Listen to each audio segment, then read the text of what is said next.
이정료 신기록, 장기 계약, 폭발적인 티켓값. 그런데요, 우리가 하나 놓친 질문이 있어요. 손흥민은 왜 LAFC였을까? 만약 이 결정이 단순한 이적이 아니라 2026 북중미 월드컵이랑 아시아 북미 시장을 엮는 거대한 설계 첫 수였다면요?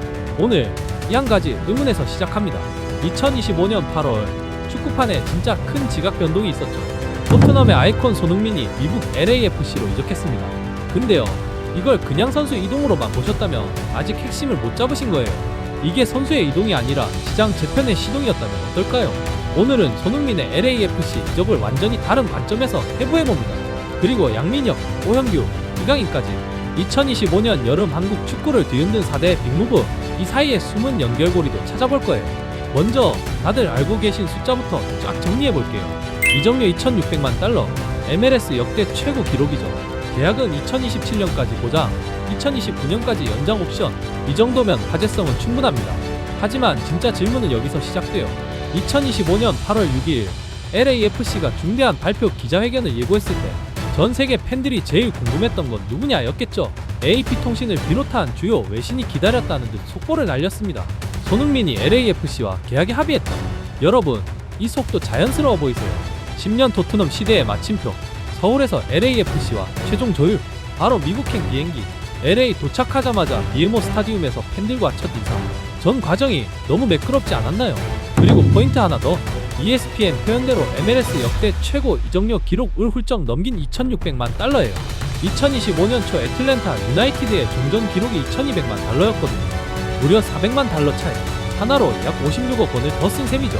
과연 이게 단순히 손흥민 개인에 대한 가격표일까요? 본론 들어가 봅시다. 손흥민은 유럽에서 웬만한 건 다 이뤘죠. 프리미어리그 득점왕, 푸스카스상, 10년간 B클럽 주전, 선택지가 진짜 많았을 텐데 왜 하필 LAFC였을까요? 첫 번째, 로스앤젤레스라는 도시 자체의 힘. 세계에서 제일 큰 한인 디아스포라가 있는 곳이죠. 수십만 한인이 사는 LA에서 손흥민은 외국인 스타가 아니에요. ESPN이 전한 LAFC 한인 타이거 서포터즈 그룹 멤버 말 들어보세요. 그는 우리나라와 아시아 축구의 얼굴이다. 우리의 슈퍼스타가 온 것. 이건 단순한 팬심이 아니고요. 상당히 탄탄한 지지 기반이에요. 그리고 여기서 상업적 가치가 폭발하죠. 유니폼, 티켓, 스폰서십 확장, 특히 애플 TV의 MLS 시즌 패스, 리그 모든 경기를 독점 중계하는 이 플랫폼이 손흥민 효과로 한국 포함 아시아 시장 구독자 증가를 기대하고 있거든요. 근데 상업적 계산만으로는 선수 마음이 안 움직이죠. BBC 코리아가 전한 비하인드가 있어요. 손흥민이 입단 기자회견에서 솔직히 말했죠. 처음에 LAFC는 고려 1순위가 아니었다. 그런데 뭐가 바뀌었냐고요. LAFC 공동회장이자 난장인 존 소링턴과의 첫 통화였습니다. 손흥민은 그가 내 생각, 사고, 마음을 바꿨다. 내가 있어야 할 목적지를 보여줬다. 말했습니다. 이 정도면 그냥 영입 제안이 아니었겠죠. 또 하나, 토트넘 동료였던 유고 요리스. 이미 LAFC의 골문을 지키고 있던 요리스의 존재가 손흥민에게 심리적 안정감을 줬다는 분석이 나옵니다. 마지막이 제일 흥미로워요. 손흥민이 입단식에서 말했죠. 우승 트로피를 들기 위해 LA에 왔다. 그리고 0에서 시작해 레전드가 되겠다. 자, 2026년 북중미 월드컵 기억하시죠? 월드컵이 열릴 북미 무대에 미리 적응하면서 최상의 컨디션을 유지하려는 전략적 판단. 이게 우연일까요? 이제 실제 데이터를 보죠. LAFC 유니폼 출시와 동시에 전 세계 품절대라. 어센틱 195달러짜리 금세 매진. 9월 이후 배송 조건으로 예약 전환. 티켓 시장은 더 드라마틱했어요. 영입 전 50에서 60달러 선 좌석이 200달러 이상으로 급등. 지하 좋은 좌석은 수천 달러까지 치솟고 안표 시장까지 과열. 진짜 임팩트는 미디어에서 더 확실합니다. LAFC가 자체 발표한 손흥민 임팩트 보고서에 따르면 2022년 가레스 베일 영입 때보다 미디어 파급 효과가 5배 이상, 언론 보도량 289% 증가, 구단 온라인 콘텐츠 조회수 594% 폭증, 약 340억 뷰, 소셜미디어 팔로워요 순식간에 2배로 늘었어요. 구글 트렌드도 대박이에요. 예전엔 한 자릿수였는데 지금은 100까지 꽉 찼죠. 이 숫자들의 진짜 의미요. 기존 축구 팬층을 넘어서 손흥민 팬덤 이 LAFC와 MLS라는 새로운 플랫폼으로 대거 유입되고 있다는 겁니다. 이건 그냥 영입 효과가 아니에요. 시장 확장, 아니 시장 창조에 가깝죠. 결국 그 모든 열기 그라운드에서 실력으로 증명해야 하잖아요. 손흥민은 말이 아니라 플레이로 보여줬습니다. 시카고 파이어 데뷔전 교체 투입하자마자 페널티킥 유도, 팀을 구했죠. 뉴잉글랜드 레볼루션전에서는 감각적인 패스로 첫 호흡, 그리고 세 번째 경기 루브르 박물관에 전시해야 할 득점이라는 찬사를 부른 환상적인 프리킥으로 MLS 데뷔골. 합류 초반 3경기 1승 2무, 무패. 서부 컨퍼런스 상위권으로 도약. 전술 변화도 흥미로워요. 토트넘에서는 주로 왼쪽 윙이었지만 LAFC에서는 중앙 스트라이커 역할. 스티브 체룬돌로 감독의 계산은 명확합니다. 왼쪽은 리그 최상급 윙어 드니 부안가, 손흥민은 중앙에 두고 둘의 파괴력을 동시에 극대화. 감독 말대로 공격수 셋은 상황에 따라 자유롭게 자리 바꿈. 손흥민이 중앙과 측면을 오가는 프리롤. MLS 수비들에겐 악몽이죠. 골닷컴 분석도 이래요. MLS는 피지컬과 전환 속도가 핵심. 많이 뛰고 강하게 압박하고 과감하게 드리블하는 손흥민의 스타일이 LAFC 전술에 딱 맞는다.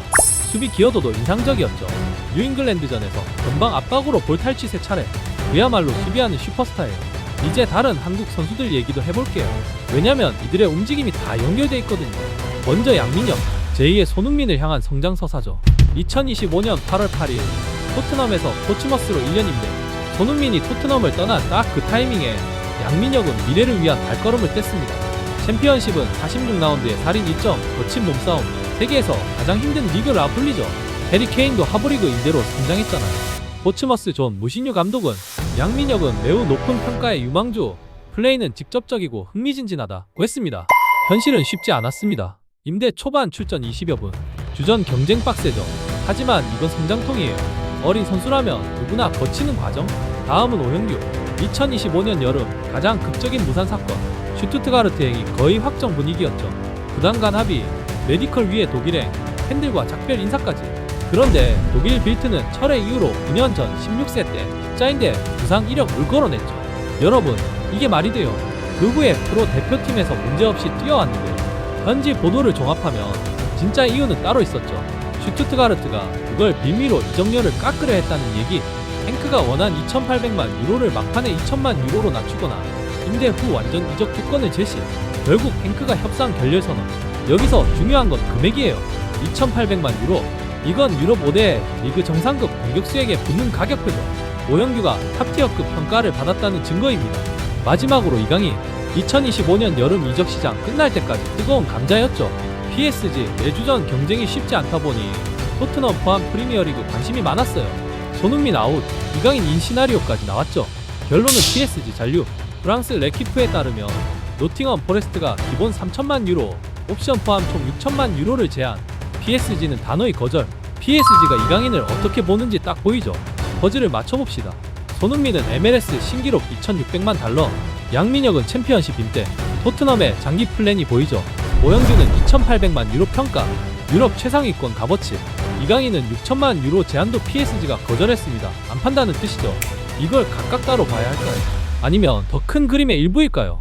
2026 북중미 월드컵, 아시아 축구의 위상 변화, 한국 선수들의 글로벌 브랜드 가치 급상승, 손흥민의 LA행이 황혼기 이적이 아니라 시장 개척의 시작이라. 양민혁, 오영규, 이강인의 움직임이 그 큰 흐름 속에서 각자 역할을 하고 있다면 여러분은 어떻게 보세요? 2025년 여름 한국 축구는 분명 변곡점을 지나고 있어요. 손흥민은 북미 시장 판도를 바꿀 도전을 시작했고, 양민혁은 제2의 손흥민을 향한 험난한 성장 스토리에 첫 발을 뗐죠. 오영규는 아쉬운 무산 속에서도 탑티어 평가를 확인했고, 이강인은 천문학적 시장 가치를 재증명했습니다. 이제 여러분 차례입니다. 손흥민 효과 가장 먼저 가시적으로 보일 지표는 뭐라고 보세요? 관중, 굿즈, SNS, 스폰서. 양민혁의 챔피언십 도전, 10경기 후 몇 점 줄 건가요? 오영규에게 제일 어울리는 팀은 어디라고 생각하세요? 여러분의 통찰이 이 프로젝트를 완성합니다. 구독과 좋아요 부탁드리고요. 댓글에서 만나요. 감사합니다.